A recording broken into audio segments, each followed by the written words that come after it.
म्हणजे सहनशक्ती वाटते का माझी? विनंती आहे दादा, एक काम करा, कीर्तन दादा माझ्या पाकिटातलं थोडं थोडं देते तुम्हाला. गेल्या महिन्या 1.5 महिन्यापासून तुम्हाला मी सवय लागली घ्यायची. घेतलं दोन्ही कोण कल्याण कोणाचंच केलं नाही तुम्ही, पण सवय लागली तुम्हाला. पण ती सवय आता पाया पडते बाबा, बोला. मी काय तुम्हाला शास्त्र विचारलं का? साधा प्रश्न विचारला. शेतकरी तुम्ही प्राऊड फार्मर आहे. शेतकऱ्यात स्वाभिमानानं सांगत जा.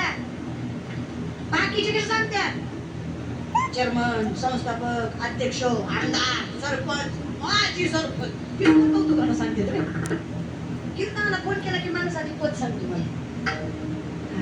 नमस्कार, मी नगराध्यक्ष बोलतो. मी काय करू? काय तू माझ्याकडे काय काम आहे ते बोल ना.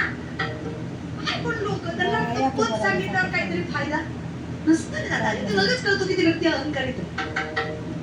म्हणून विचार करत जा. चला सांगा, शेतकरी ना कौतुक आहे. आणि दादा आपण शेतकऱ्याच्या तर सांगायला कधी लाजायचं नाही.